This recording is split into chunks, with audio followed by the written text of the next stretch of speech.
Hello, everybody, and thank you for tuning in to the Liberty Report. With us today, we have Chris Rossini, our co-host. Chris, good to be with you today. It is great to be with you, Dr. Paul. Oh, very good. We're ready to go with our program today. You know, we've been talking about the subject that we're going to emphasize again today, but it's a big deal.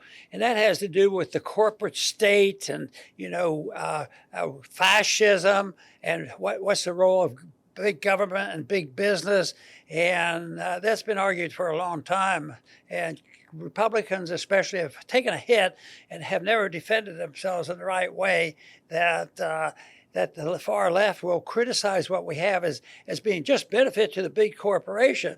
And that needs some explaining to do, because sometimes the big corporations do get a benefit. Take, for instance, the inflation that the Fed creates. It's available to certain groups at first go around before the money's been fully devalued. So that's a big issue, and corporatism is a big issue. But before that, I just want to mention yesterday, gold was down rather sharply, but gold bugs and people investing in gold didn't wince too much, but it always makes people nervous no matter what system of investment they have. If it starts out, is it going to go way down? Is this the end of the bubble? This sort of thing. But anyway, we have had this, and yet today gold bounced back strongly. So I guess those who said yesterday, as people just taking profits, there's a lot of profits in there. So maybe that's exactly what happened. People took it, and then the other people today who had been wanting to buy gold moved in and put the price of gold back up where it was a few days ago. But that's all important, and then a lot of people use gold now as a protection, I guess, what the government is doing.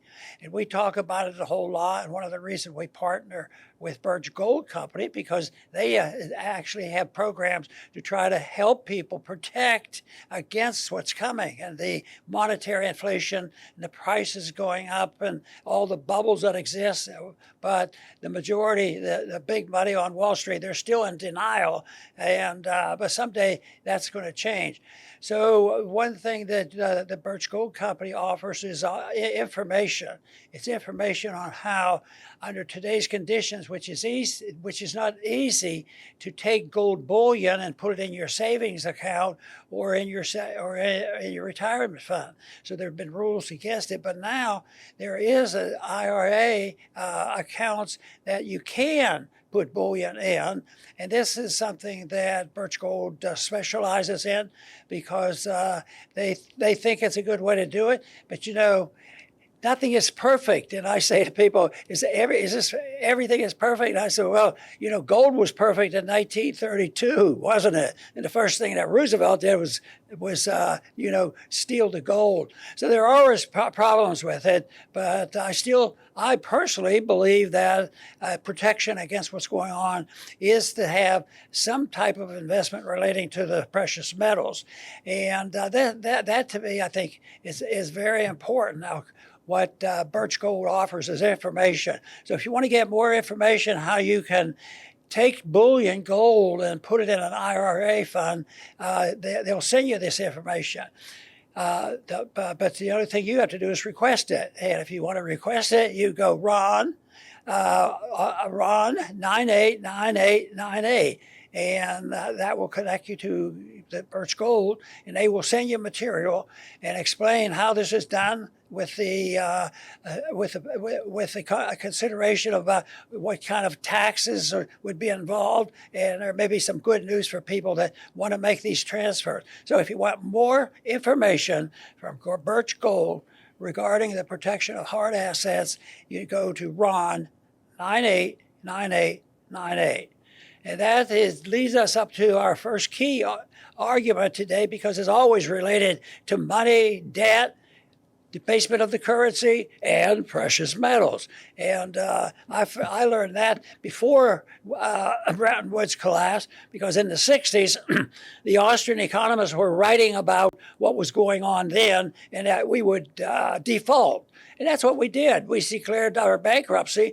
It was a form of bankruptcy because we had promised the world that we would always honor our dollar at $35 an ounce. And it helped, because they were naive enough to believe this, it helped to make us a giant economic country, and we still are.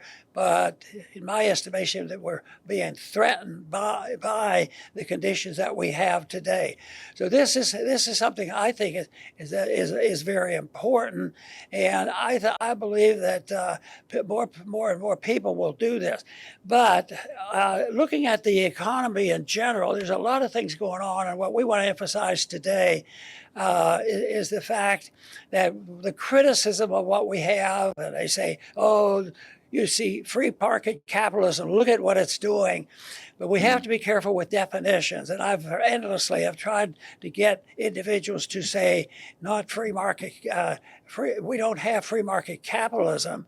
We have a form of capitalism, but communism has a form of capitalism. It just tells you who owns the capital. So yes, it's a form of capitalism, but it's not free market capitalism. It's cronyism. And that is a big difference from the others, because it's always abused. And in 1971, when they removed the relationship to gold, then it was endless. They could do anything they want because deficits didn't matter. They agitate and worry about it as they are now, and they should be. But maybe the fact that the agitation and worry is getting greater, maybe the big bust is approaching that time. Those of individuals who are involved in Austrian economics predict things that can't happen.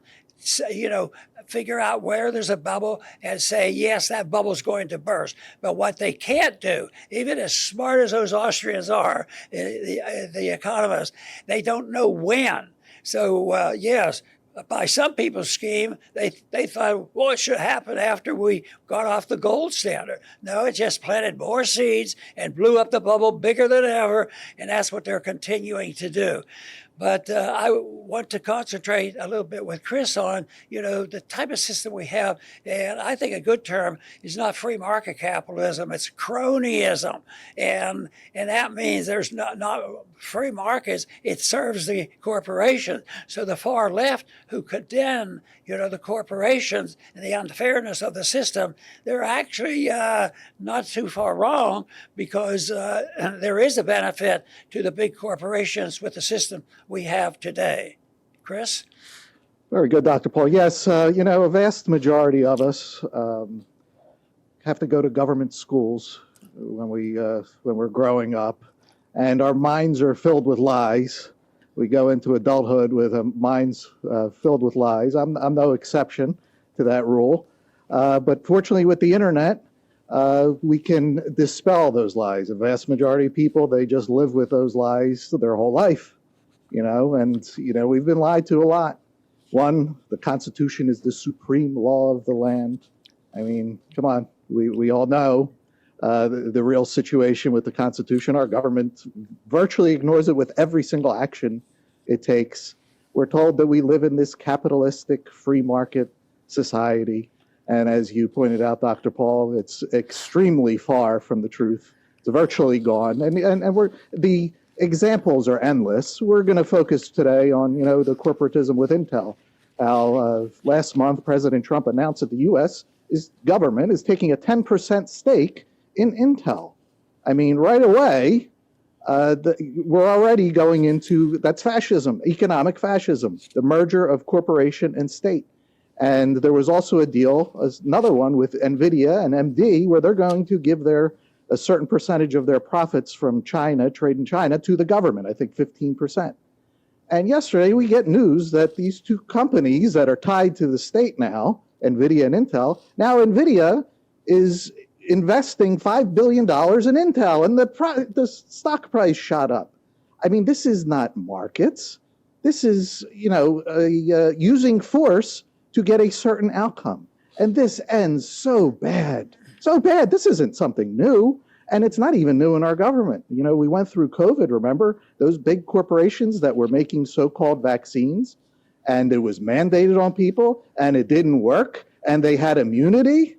That is corporation and state right there. The warfare state is a perfect example. I mean, the biggest one of them all.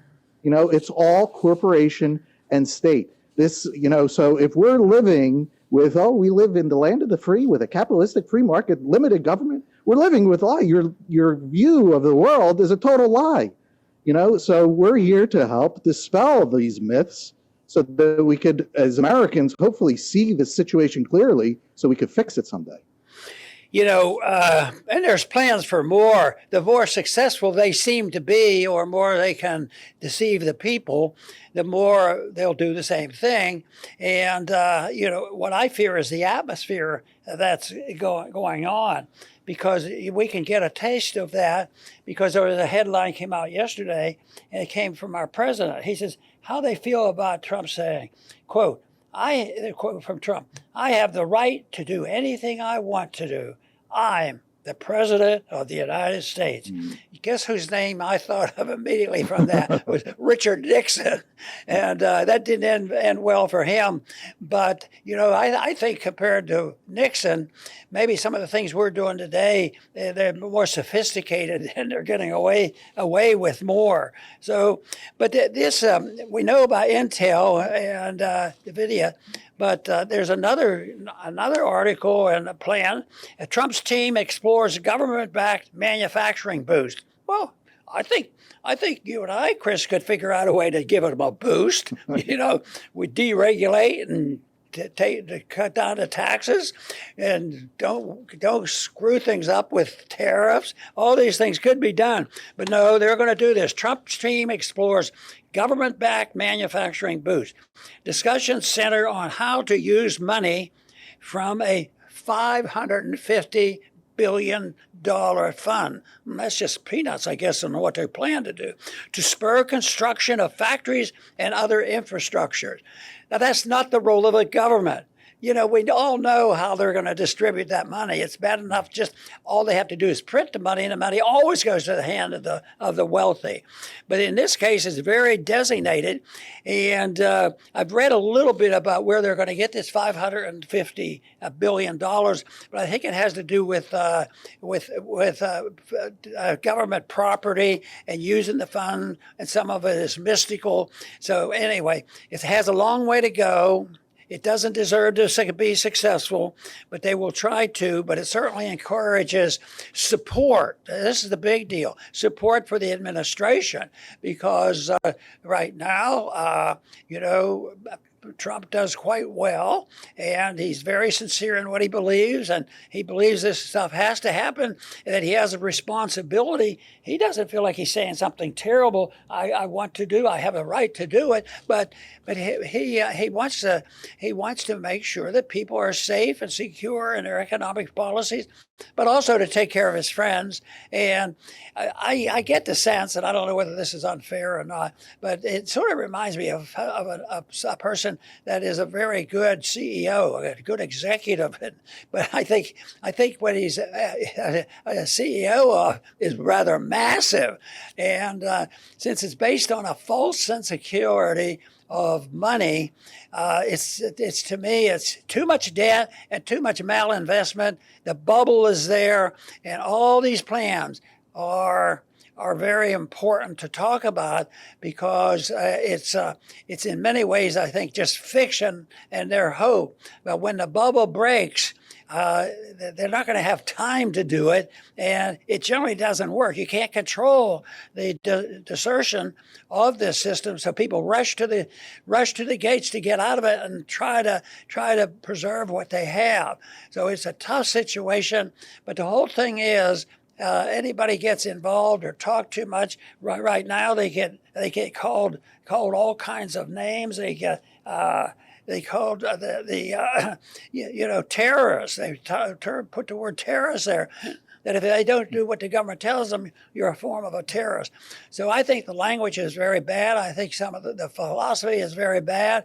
I think it violates the principles of liberty, the principles of property, and I cannot see how it can survive for a long, long time. It survives longer than you think it would or should, because we're very wealthy, but getting poorer quickly. And we get by, but eventually, though, and the world's waking up, and that's why they're talking about other currencies, and that's why sometimes, and I think it's going to get worse when people see the ramifications of tariffs. I think there's going to be much more hostility directed toward the United States. That's right, Dr. Paul. And I think it was earlier this week or last week, I remember saying on the show that, the investments that are supposedly coming in, Trump was using that $8 trillion number for a while. And then Howard Lutnick a few days later said, it's well over 10 trillion. I think it was the same day or the next day, President Trump said, no, it's 17 trillion.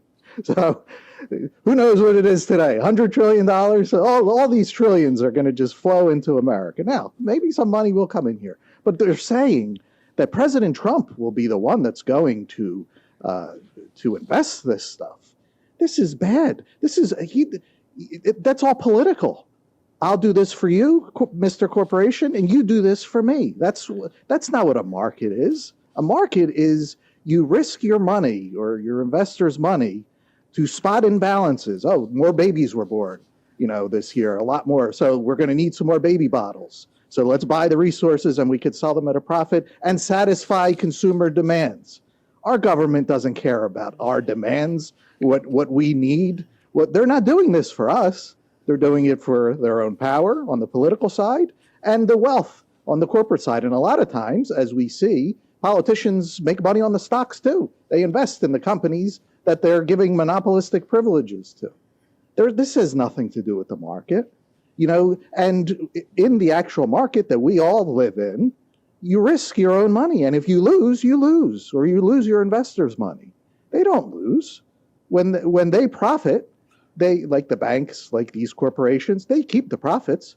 When they lose, the taxpayer covers the losses. Like when we bailed out the banks, like when all the wars are losses, but they're losses for us, not for the corporations. They make tons of money. All of the socialized losses we pay for their dumb decisions. But from their perspective, it's not dumb. They get rich and we pay for it. So that's why we're trying to point this out, that even though we have this Republican, he's not Kamala Harris, he's not a Democrat, this is bad policy that hurts every single American.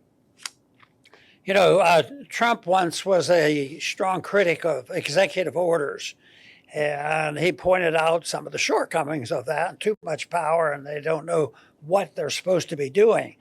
And this is something that he changed his mind on. Now, I don't think that, I think in his mind, he doesn't suffer consequences of that or guilt because he switched his view. I think he'd be, I wasn't this close. I see the problem, and I see that the Constitution allows the president to be, on hands, person that could solve these problems. So that is something that he obviously, accepted in his own mind. And this is why I don't know whether he has more executive orders than anybody else, but I tell you what, he has more executive orders that are overwhelmingly big and controllable on all that he can do. Of course, the one executive order that I despise the most is the executive order to march the country and the people into a war. All kinds of lies and innuendos, and then and the Congress goes along with it, and they pay for it. So that is so bad. But most people don't worry about that anymore. They said that is it confuses this thing if you have a declaration of war. So, but that's just one big one. But there are a lot of other one on executive orders, and there's not going to be any hesitation to use it. The worse the conditions of the economy goes, the more executive orders and the more overwhelming they will be. But I still think and hope because, early on, President Trump, his first campaign and even at the beginning of this one, he said things that were not ugly toward libertarians. And he was open to, a lot of our language and sound money and this sort of thing. But things have changed, and I think it's very evident. And I can understand why people say, you guys can't do that. You finally get somebody that's doing something that we want, and you're just out there ruining the situation. Well, we see it a little bit differently because I think our philosophy is when he does a policy or even talks about a policy, we say, good way to go, nice way to go. Why, that's a good idea. And if they do it, then really cheer them on. But we can't do that if he has said one thing and changed his mind totally because he figures the conditions have changed. But and that gives the excuse for doing these deals and drifting away from free market capitalism. It pushes them in the direction of more cronyism. So the attacks on us in America by the leftists and the Marxists that this is nothing more than a corporate government. It's it's a special interest for big business. The results have been, yes, that is very much true, all the way back down to just printing the money and who gets to use it first, going to war, supporting the welfare state. But it couldn't happen if the Congress didn't roll over and finance the whole thing. Well, why? Who's supposed to hold the Congress feet to the fire? The people. Why do they put them in there? And now they're up there attacking the best guy in the Congress because he wants to do what's right. So that's discouraging.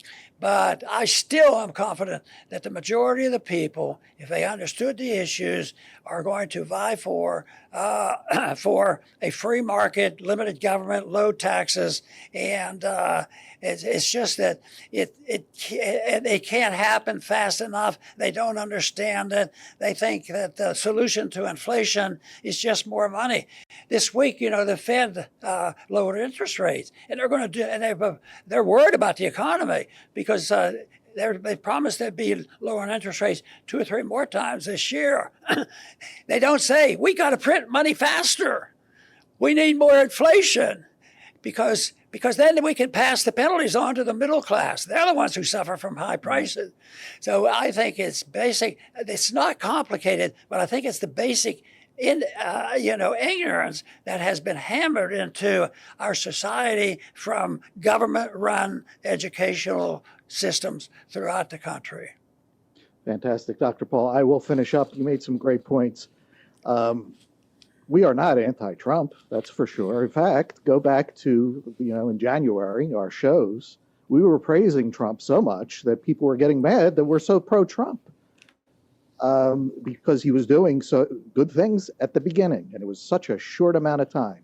The moment Doge was squashed and he attacked Iran, that was the end. It's been all downhill ever since. I wish it could be uphill, but he made his choices on what he is going to do in his administration. So we're not just critics just to be critics. In fact, we have the other side of the coin. What do we need? Okay, this is so bad, but what should happen? Well, number one, we really should have the rule of law. That would be nice. Today, the number of people that are above the law just keeps expanding. With every new major crime, no one is accountable for anything. So the crimes just keep getting bigger and bigger because that will attract the greatest criminals in the world. You mean we can do this and get away with it and nobody will do anything to us? The answer today is yes. Even the Epstein, we can't even get that out. So that's number one. Perhaps rule of law would be a great start. A sound money. no counterfeiting by anybody. You can't offload it to a private central bank and say, we're not doing it. We're not censoring. It's the social media company. We're not counterfeiting. It's the bank, the Fed, the bank. You can't do that. So that's another thing. No government agencies that are so-called regulators, that members of corporations that go through a revolving door, they go to the government, then back to the corporation. And this is called government regulation. No, it's called fixing it so that they make billions of dollars at everybody's expense. And finally, no invading the world. Bring all the troops home. Close all the bases. Now, you may think to yourself, well, how on earth are we going to get from here to this, to these ideas? I don't know. I have no idea. That's not for us to even think about. What we think about is for the population to hold the right ideas, because these systems, one that we live in, it's not something new, they go down fast someday. Whether it's in our lifetime or not, doesn't matter. What matters is that we do our best to preach the good ideas so that when it happens, that the population, there's enough people that hold the right ideas so that people can build themselves up again. Very good. Trump announced a plan, excuse me, a plan to designate Antifa as a terrorist organization. This gimmick of saying terrorists came out of 9/11 because even though they lied about some of the things the terrorists were doing, it worked to galvanize it. And now here it is, the same word is being used on economic terms, that this is terrorism. So what we have to do is designate Antifa. They say they're against fascism, and as a terrorist. Well, I don't know exactly what you do, but if you look at it, sometimes when they cause violence, yes, you have a duty to stop people doing violence, but sometimes it's just words, that they say, and people don't like it, and they have a clout, and so they start using a weapon against them. So, we just went through 10 years plus of radical wokeism. And it was all this social mischief. You got to do it this way, and the corporations would stick to them and not hire people and fire people if they didn't follow some social order. But that is sort of fading. But I think what they're doing now is a form of wokeism. It's like wokeism, because if you don't do what the government says, even if it's outside of the law and the Constitution, then you can be in big trouble and you'll be punished for this. So I think it's a system. People get pretty annoyed with what's happening, and if they start talking, there's a case of a very famous person that fought the income tax on an unconstitutional basis, the way it was collected. And his treatment was worse than what the treatment was to terrorists. Finally died in prison under chains. And what he did was he defied the courts, because the court said you cannot go out and start talking and saying the income tax is unconstitutional, because he was having an effect. They arrested him several times, but he stuck to his guns and he kept speaking out against it. So that to me is the real problem. But who are the people that that tend to terrorize now? And maybe this is an admission of some type of my ineptness, because these are the people that I worry about, because I fear the CIA. If you study and read about the assassinations of this country, the CIA is very much involved. Yes, they think they're cleaning it up now, but it still has a long way to go. FBI, same way, getting involved in assassinations, all kinds of problems. Though there's a lot of good people in the FBI, but the dominant people who run it tend to use it because this is a way to keep people in line. It's the police coming for you. I'll tell you one thing that would upset a lot of people, and that is the IRS knocking on your door. Oh, we have to see all your records for the last 32 years. And the IRS, that could cause some terror too. But it's the government doing this. Most of that stuff shouldn't even exist. And I think people are going to be more annoyed than ever. That countries are already annoyed because there's a very aggressive attitude for our country now to use tariffs as a punishment because we're wealthy and we have a good currency, so-called, that we can threaten people. You do it our way, you send money here, and you follow us and you tell on. And just like wokeism, do it the way you're doing on tokeism, or we won't do business with you. Now it's you do it, or we're going to put on sanctions. We're going to be putting on tariffs, and it even can lead to the point where if you don't behave, it's ongoing right now. It's ongoing. We'll sell the bombs and provide the bombs to go into Ukraine and the Middle East, and they'll use gimmicks to get the weapons there. Oh, our position is we don't give any more weapons. We think the billions we've given already didn't do so well. So we're going. The people who should be responsible for this is NATO.